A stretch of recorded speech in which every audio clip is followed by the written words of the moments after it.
there. Doesn't have to be perfect because we're going to be feathering it out anyway, but if you want to adjust the thing over after, then you can do that. So, alright, now let's expand the mask. Click none for now. Turn on the masks. And thought I had my tool. Okay, go ahead and click. Get it in the position where you want it. Let's move this around a little bit. Try to make somewhat of a decent circle out of it, you know. The reason why I didn't really use the ellipse, because, you know, it may not get that perspective view of it, and then we'd have to be able to adjust it and stuff. So just to make sure we get the right shape, can probably use the circle, the ellipse tool, but I'd rather do it this way just because the perspective is definitely off from the 3D rotation adjustment of this. Okay, because it doesn't look like a perfect circle when it's in a in 3D mode like that. All right, so that's basically set there. Now we have to animate this over time. So let's go ahead and open it. Click on the stopwatch for mask path. There, at its biggest point, and then bring it down like that. Then double click it and go ahead and scale it all the way down.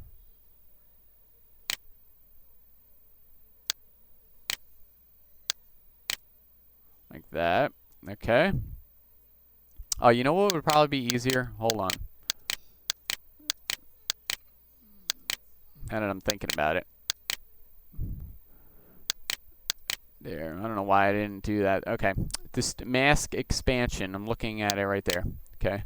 It's only the second time I've done this, so you know, I keep screwing up on those little itsy bitsy parts, but I'm sure you understand.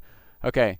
Mask expansion. Click the stopwatch, and then go back. When it gets to its smallest point, then you bring the mask expansion down. Okay. We need to set this to subtract. There we go. So we can see what it's doing. Alright, there. Good. Okay, we set it to subtract. Now watch over time, it's gonna get bigger with it, and then boom, we have a hole left over. Okay? If you see what I'm doing there.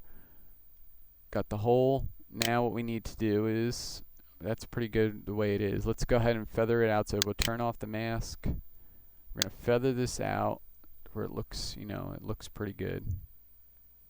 We don't want to like take out the tree or anything like that. That looks good right there. It's just so we don't have a sharp edge with it. Okay, so that's set. Okay, now all we have to do is we need a background created for that. So let's go ahead and grab our footage again, our original footage, which would be the background one. Grab that one and put it underneath the footage that we just made that mask on. Okay? Now we need to take that footage and we need to move it into position, because as you can see, we need to move it because we need some sky behind that. So let's go ahead and get to this point. Bring it out to where it's gone. See? We're going to basically take a good part of the sky over in the spot that we need it. We can do whatever we want with this comp, with this layer. Make it, stretch it, whatever. Just to get a good texture in there. Something's close. There we go. Move it around to where we get a nice color sky in there. It's to where you can't even tell. And that's it. So basically, we're just basically grabbed the section of the sky, we stretched it and just pulled it up. Make sure it doesn't come like this because it'll cut off. So make sure it goes beyond the layer. And that's pretty much it. Let's move this over. And now, as you can see, the ring gets bigger. It starts off. As you can see, we have clouds there. Now the ring's going to expand, and when the rings are done, our clouds are gone, because the clouds get pushed, you know, basically with the shockwave, they get pushed away, and there's no, you know, leaves that circle look to it. That's how I did. That's why I did that. because in reality the clouds wouldn't be there because the shockwave's pushing them out. That's pretty much it right there. Okay, so let's go ahead and preview that. See how that looks.